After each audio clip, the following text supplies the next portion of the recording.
صرف نماز پڑھ لینے سے میرے بھائیوں جنت نہیں مل جاتی ہے، آپ کو اس کے لیے انسانیت بھی اپنانا پڑے گی، اللہ کے حقوق بھی ادا کرنا اور بندوں کے حقوق بھی ادا کرنا۔ ایک جھونپڑی میں چراغ جل رہا تھا، حضرت عمر فاروق نے دائیں بائیں دیکھا کہ مجھے کوئی نہیں دیکھ رہا، اس جھونپڑی کے اندر گھس جاتے ہیں۔ طفیل دوسی کو شک ہو گیا کہ عمر اتنی رات میں اس جھونپڑی میں کیا کرنے گیا، انسان کی فطرت ہے، رات کے اندھیرے میں آپ بھی اگر دائیں بائیں دیکھیں اور کوئی نہ آپ کو دیکھ رہا ہو، چپکے سے آپ کسی گھر میں گھس جائیں وہ بھی رات کے اندھیرے میں، تو میرے دل میں تو طرح طرح کے خیالات اٹھیں گے ہی کہ آپ کیوں گئے، اتنی رات میں کیوں جا رہے ہیں۔ طفیل دوسی کہتے ہیں کہ میں عمر کے نکلنے کا انتظار کرنے لگا کہ اتنی رات میں عمر اس گھر میں کیا کرتا ہے اور روزانہ آتا ہے کیا کرتا ہے۔ السلام علیکم دوستو، آج ہم لے کر آئے آپ کے لیے مولانا جرجی صاحب کا بہت ہی زبردست بیان۔ آپ سبھی سے درخواست ہے کہ اس بیان کو پورا مکمل ضرور سنیں، آپ کو ضرور فائدہ ہوگا۔ تو چلتے ہیں بیان کی اور۔ کافی دیر کے بعد اس جھونپڑی سے جب حضرت عمر نکلے اور سیدھے چلے گئے تو طفیل دوسی نے کہا جا رہے ہیں جانے دو، میں جھونپڑی میں جا کے دیکھوں کہ اس میں کیا ہے۔ حضرت طفیل جب اس جھونپڑی میں گھستے ہیں تو کیا دیکھتے ہیں کہ کونے میں چراغ جل رہا ہے، اس چراغ کے پاس کھجور کے پتوں کی بنی ہوئی ایک چٹائی بچھی ہوئی ہے، اس چٹائی کے اوپر کوئی لیٹا ہوا ہے۔ قریب گئے تو پتا چلتا ہے کہ ایک عورت ہے، اور قریب جاتے ہیں تو پتا چلتا ہے کہ وہ بوڑھی عورت ہے، اور قریب گئے تو کیا دیکھتے ہیں کہ وہ تو آنکھوں سے اندھی ہے، دانت اس کے منہ میں نہیں ہے، اور ہاتھوں سے کوڑی اور پیروں سے لنگڑی ہے۔ حضرت طفیل اس کے پاس بیٹھ جاتے ہیں اور کہتے ہیں ماں۔ اس نے کہا جی کیا میں تم سے کچھ پوچھنا چاہوں تم بتاؤ گی؟ اس نے کہا بولو بیٹا۔ کہا یہ آدمی جو تمہارے پاس آیا ہے اور ابھی ابھی یہاں سے گیا ہے، یہ کون ہے؟ کیا تم اس کو جانتی ہو؟ کیا تم نے کبھی اس کو دیکھا ہے؟ کہا نہیں، میں آنکھوں سے اندھی ہوں، میں میں کیسے دیکھ سکتی ہوں؟ کہا ماں مجھے جلدی بتاؤ کہ یہ آدمی یہاں آتا ہے تو کم سے کم تمہیں بتایا تو ہوگا کہ میں کون ہوں۔ کہا نہیں میرے بیٹے، یہ آدمی یہاں 4 سال سے برابر کنٹینیو آتا ہے، چاہے کتنی بارش ہو، چاہے کتنی آندھی ہو، چاہے کتنا طوفان ہو، چاہے کچھ بھی ہو، لیکن یہ یہاں ضرور آتا ہے۔ لیکن 4 سال سے آج تک اس نے مجھے اپنا نام نہیں بتایا، بس یہ کہہ دیتا ہے میں تمہارا بیٹا ہوں، میں تمہارا بیٹا ہوں۔ میں نے بھی پوچھنا چھوڑ دیا، بیٹا جب نام ہی نہیں بتاتا تو کیا کروں؟ تو کرتا کیا ہے یہاں؟ کرتا کیا ہے یہ پوچھ رہے ہو؟ ہاں بیٹے، اس آدمی کے بہت احسان ہے میرے اوپر۔ کہا ماں بتاؤ نا کیا کرتا ہے؟ کہا میں ہاتھوں سے کوڑی ہوں، پیروں سے لنگڑی ہوں، آنکھوں سے اندھی ہوں، منہ میں میرے دانت نہیں ہے، میں چل پھر نہیں پاتی ہوں، اسی چٹائی سے ایک پلٹی کھاتی ہوں، کروٹ بدل کر میں نیچے آ جاتی ہوں، اور اسی جگہ پر میں لیٹے لیٹے لیٹرین کر لیتی ہوں، یہی لیٹے لیٹے میں لیٹرین کر لیتی ہوں، اور پھر پلٹ کر میں اسی جگہ چٹائی پر آ جاتی ہوں۔ یہ جو آدمی جو لڑکا ہے، یہ جو آتا ہے یہاں، یہ سب سے پہلے چراغ جلانے کے بعد سب سے پہلے میری لیٹرین صاف کرتا ہے، میرے گھر کو دھوتا ہے، جہاں جہاں میرا پیشاب و پائخانہ پڑا ہوتا ہے سب سے پہلے یہ اس کو صاف کرتا ہے۔ امیر المومنین، 22 لاکھ مربع میل پر حکومت کرنے والی شخصیت، مودی جی صرف ہندوستان کے ہیں، حضرت عمر نے اتنی بڑی حکومت، اتنے بڑے رقبے پر حکومت کی تھی۔ اس وقت عراق، ایران، مصر، شام، فلسطین، آذربائیجان، اردن، چائنا، مراکش، سیریا، یہ سارے ملک اس میں شامل تھے، اور ان تمام ملکوں کا اکیلا ایک حاکم تھا جس کا نام تھا عمر، اتنی بڑی خلافت کا مالک، اور صورتحال ایک نابینا، پیروں سے لنگڑی، ہاتھوں سے کوڑی، دانتوں سے بالکل خالی اور آنکھوں سے اندھی ایک بوڑھی عورت کے گھر سے اس کی لیٹرین اور پیشاب و پائخانہ صاف کرتا ہے۔ اس کے بعد میرے کپڑے چینج کرتا ہے، منہ ہاتھ دھلنے کی ضرورت ہوتی ہے مجھے منہ ہاتھ دھلا دیتا ہے، نہلانے کی ضرورت ہوتی ہے تو مجھے غسل دیتا ہے، کپڑے چینج کراتا ہے، پھر میرے جسم سے اترے ہوئے پرانے یا گلتے کپڑے یہی کنویں کے پاس بیٹھ کر اس کو وہ دھوتا ہے اور سوکھنے کے لیے ڈال دیتا ہے۔ اس کے بعد اسی جگہ پر چولہا جلاتا ہے، کھانا بناتا ہے، لکڑیوں کو پھونک پھونک کر اس کا دھواں اس کی آنکھوں میں جاتا ہے، لیکن یہ سب کرتا ہے، میں دانت نہیں ہے، اپنے منہ میں وہ چباتا ہے، اس کو نرم کر کے پھر وہ میرے منہ میں ڈالتا ہے، اور جب تک میرا پیٹ نہیں بھر جاتا وہ یہاں سے جانے کا نام نہیں لیتا۔ حضرت طفیل دوسی چیخ پڑے، امیر المومنین میں تمہیں کیا سمجھ رہا تھا اور تم کیا نکلے؟ امیر المومنین میں تم سے نیکیوں میں کبھی آگے نہیں نکل پاؤں گا۔ ماں جانتی ہو وہ کون ہے؟ وہ امیر المومنین ہے، وہ عمر فاروق ہیں۔ سٹی گم۔ پھر طفیل دوسی تیز اسپیڈ میں گھر سے نکلتے ہیں اور عمر فاروق کے گھر کی طرف جاتے ہیں۔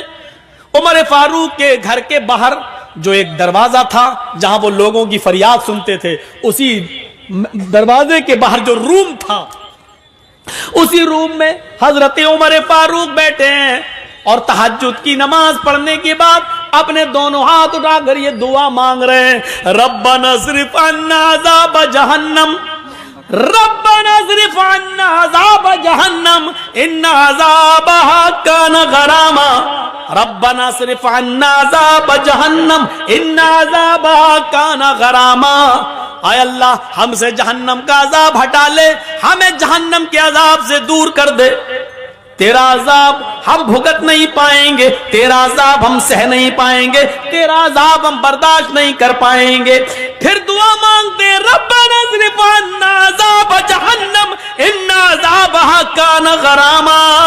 پیچھے سے طفیل دوسی ٹوکتے ہیں اور کہتے ہیں، رات میں بوڑھی عورت کا پیشاب و پائخانہ صاف کرنے والا، رات میں بوڑھی عورت کے کپڑے دھلنے والا، رات میں بوڑھی عورت کے لیے کھانا بنا کر کھلانے والا، رات کے اندر بوڑھی عورت کی خدمت کرنے والا، امیر المومنین اے عمر اگر تم جہنم میں چلے گئے تو پھر جنت میں کون جائے گا؟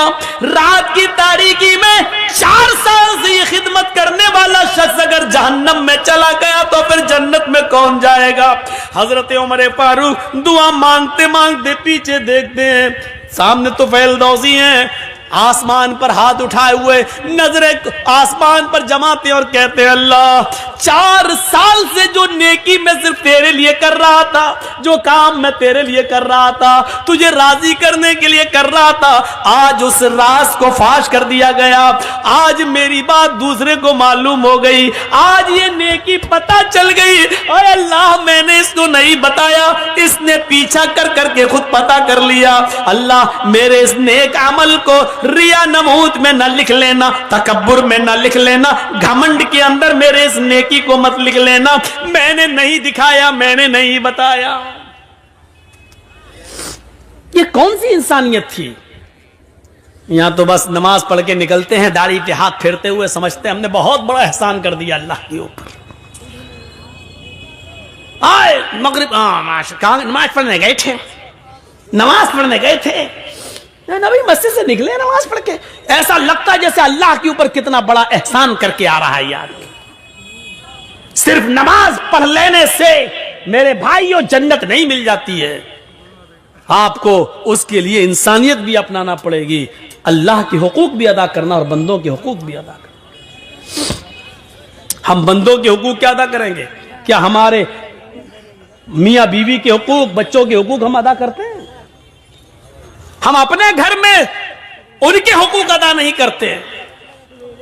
ایک شخص حضرت عمر فاروق کے پاس آیا، اپنی بیوی کی شکایت کرنا تھی اس کو.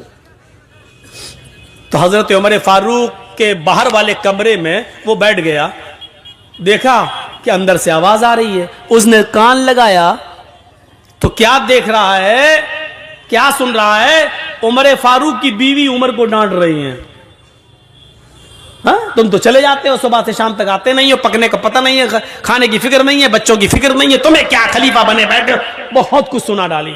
حضرت عمر فاروق نیچے گردن ڈال کے سن رہے ہیں.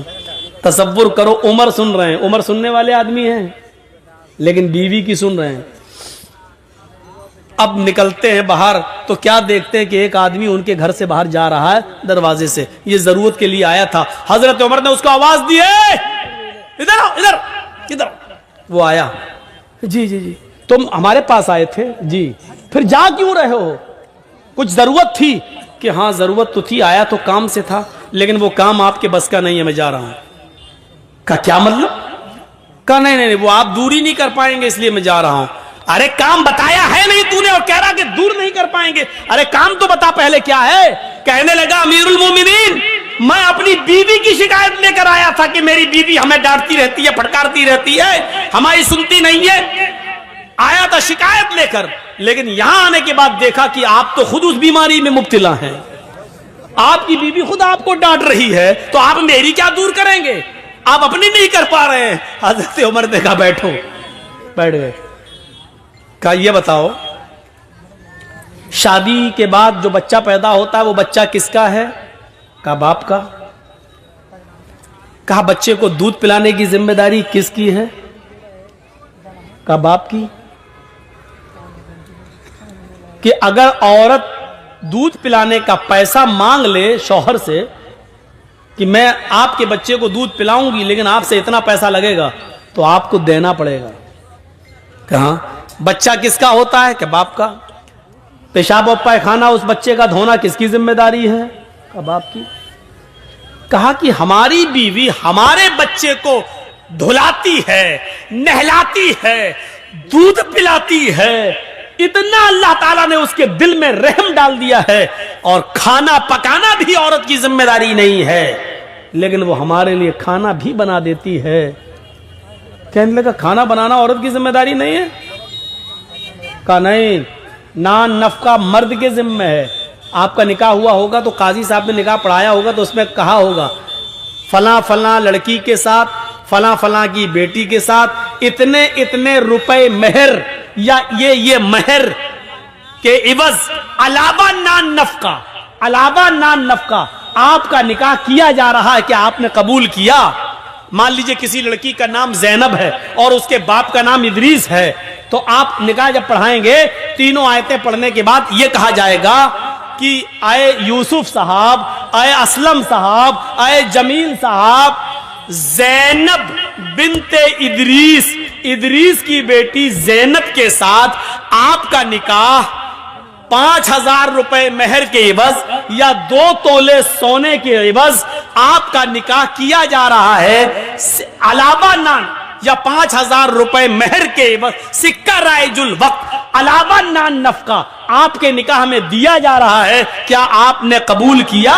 اس کے جواب میں آپ کہیں گے ہاں میں نے قبول کیا. تو علاوہ نان نفقہ یعنی اتنے روپے مہر تو دینا ہی ہے، نان نفقہ بھی آپ کے، نان مانی روٹی، نفقہ مانی خرچہ، یعنی دوا، بیماری، علاج، بچوں کے خرچے، یہ سب عورت کی، مرد کی ذمہ داری ہے کہ وہ عورت کو دے. تو وہ پکی ہوئی روٹی بھی مانگ سکتی ہے. ایک مرتبہ ایک پنچایت میں ہمیں جانے کا موقع ملا تھا، لیکن وہ اب بیچارہ لڑکا جو تھا وہ کسی عالمہ سے شادی کر لیا تھا، مولون تھی، وہ پڑھی لکھی. اب دونوں میں بگڑ گئی. ہم لوگوں نے بہرحال کسی طرح معاملہ نپٹایا اور بنایا ان دونوں کا. تو میں نے کہا سنو یہ کام تم کرو گے، اور لڑکی سے کہا دیکھو آج کے بعد شکایت نہ سنیں، روٹی کھانا بنا لینا، تیار کرنا، تمہارا شوہر دکان سے آئے گا اس کو کھانا کھلانا، یہ تمہاری ذمہ داری. کہتی ہے مولانا صاحب آپ کو کس نے مولانا بنایا ہے؟ ہم نے کہا کیوں کیا ہوا؟ کہا کہ روٹی بنانے کی ذمہ داری ہماری نہیں ہے. کون سی حدیث میں لکھا بتاؤ تو؟ لڑکا کہتا دیکھی. ہم نے کہا اور کر لے مولوی سے شادی کر, اب جب تو نے کی ہے تو بھگت. پھر میں نے 4 لوگوں کے ساتھ مل کے سمجھایا کہ دیکھو سماج کے اندر بھی کچھ باتیں ایسی ہوتی ہیں جو لے کے چلنا پڑتا ہے. اب تمہارا شوہر جب اتنا کر رہا ہے تو کھانا تم بھی. تب اس کو پیار سے سمجھایا, تب کہتی ہاں ایسے سمجھاؤ گے تو بنا دوں گی, لیکن اگر یہ کہو کہ کھانا بنانا تمہاری ذمہ داری میری نہیں ہے. اب آپ لوگ سوچ رہے ہوں گے مولانا یہاں بیان کر دیا, کہیں ایسا نہ ہو کہ گھر میں کل ہماری عورتیں ہم سے کھانا بنوائیں. اتنا ظالم نہیں ہوں گی انشاءاللہ, اتنا ظالم نہیں ہوں گی, ظلم نہیں کریں گی. تو حضرت عمر نے اس کو سمجھایا کہ وہ کھانا بنا دیتی ہیں, کپڑا دھو دیتی ہیں, بچے کو نہلا دیتی ہیں, اس کا پیشاب اور پائخانہ صاف کر دیتی ہیں. کہتا ہاں یہ تو ہے, ہاں یہ تو ہے, ہاں یہ تو ہے.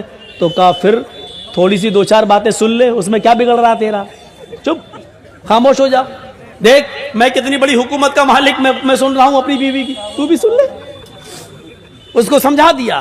ہر معاملے میں اکڑ ہی ٹھیک نہیں ہوتی ہے, کیونکہ اللہ کے رسول صلی اللہ علیہ وسلم نے فرمایا فَإِنَّ الْمَرْأَةَ خُلِقَتْ مِنْ ضِلْعٍ, عورت آدم علیہ السلام کی بائیں پسلی سے پیدا ہوئی ہے, اور پسلی کا اوپر والا حصہ جو ہے وہ ٹیڑھا ہوتا ہے. آپ دیکھ لیجئے یہ پسلیاں ہیں نا, یہ پسلی, یہ سب سے اوپر والی پسلی سے پیدا ہوئی عورت, بائیں طرف جو الٹی طرف.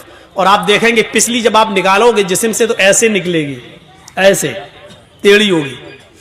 اللہ کے نبی نے فرمایا فَإِن ذَهَبْتَ تُقِيمُهُ كَسَرْتَهُ, اگر تم اس کو سیدھا کرو گے ایسے تو یہاں تک تو صحیح ہوگی, بس زیادہ کرو گے ٹوٹ جائے گی, سیدھی نہیں ہو سکتی. خود اللہ کے نبی کہتے پسلی ٹیڑھی ہے, فَإِن ذَهَبْتَ تُقِيمُهُ كَسَرْتَهُ, اگر تم اس کو سیدھا کرنے گئے تو ٹوٹ جائے گی. وَإِن تَرَكَهُ لَمْ يَزَلْ عَوَجْ, اور اگر چھوڑ دیا تو ٹیڑھی رہے گی. کیا کرو گے؟ اگر نہیں اس کو سیدھا کیا, چھوڑ دیا تو ٹیڑھی رہے گی, اور سیدھا کرو گے تو ٹوٹ جائے گی. یعنی عورت ٹیڑھی ہے, سیدھا کرو گے تو طلاق ہو جائے گی, اس لیے ٹیڑھا ہی رہنے دو. یہ عورت کی فطرت بتائی اللہ کے رسول نے. تو ٹیڑھا پن تھوڑا سا برداشت کرو, کیونکہ سیدھا کرنے کے چکر میں رہو گے عورت کو تو عورت ٹوٹنا گوارا کر لے گی, لیکن سیدھا نہیں ہوگی. اب اس سے زیادہ کھل کر اللہ کے نبی اور کیا بتائیں گے, سمجھدار کے لیے اشارہ کافی ہے. مطلب یہ ہے کہ عورت کو پسلی کی طرح ہے, اس کو اسی حال میں رہنے دو جس حال میں وہ ہے. تھوڑی بہت باتیں اس کی سن لو, کیونکہ شیطان تو چاہتا ہی ہے کہ گھر بگڑوائیں. اپنی اولاد کے حقوق ادا کیجئے. بہت شکایتیں, مولانا میرا بیٹا میرا کہنا نہیں مانتا, مولانا میرا بیٹا میرا کہنا نہیں مانتا, مولانا اولاد بڑی نافرمان ہے. کیوں نافرمان ہے؟ حضرت عمر فاروق کے پاس ایک باپ اپنے بیٹے کی شکایت لے کر آیا, کہتا امیر المومنین میرا بیٹا یہ کرتا وہ کرتا, میری بات نہیں مانتا. حضرت عمر نے بیٹے کو بلایا اور ڈانٹا اس کو پکڑ کے.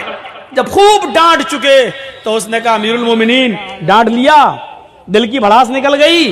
کہاں, اب میں کچھ پوچھوں؟ کہا جی بولو کیا کہنا ہے. کہا آپ نے بیٹے کا, باپ کا تو حق بتا دیا, بیٹے کو یہ چاہیے, یہ کرنا, یہ کرنا, یہ کرنا, میں سب کرنے کے لیے تیار ہوں, لیکن بیٹے کا بھی کچھ حق ہے باپ کے اوپر. تو حضرت عمر نے کہا ہاں ہے. کہا کیا بتائیے؟ کہا کہ جب وہ پیدا ہو تو اس کا اچھا نام رکھے. دوسرا حق, جب 7 دن کا ہو تو اس کا عقیقہ کرے. تیسرا حق, جب وہ بالغ ہو جائے تو دیندار شریف گھر کی کسی لڑکی سے اس کی شادی کرا دے. یہ 3 حق باپ کے اوپر ہے بیٹے کے تعلق سے. کہا امیر المومنین میرے باپ سے پوچھو اس نے ان 3 حق میں سے کون سا حق ادا کیا میرا. کہا کا نام اس نے میرا رکھا ہے, یہ عربی میں کچھ بتایا اس نے جس کا نام ترجمہ ہوتا اردو میں کھٹمل. میں پیدا ہوا تو اس نے میرا نام رکھا کھٹمل, اور 7 دن کا ہوا تو اس نے عقیقہ نہیں کیا, اور جب میں بالغ ہوا تو میری شادی ایسی لڑکی سے کرا دی ہے جو بیوی نہیں ڈائن ہے. اب بتائیے کہ میں اس کا حق ادا کیسے کروں گا؟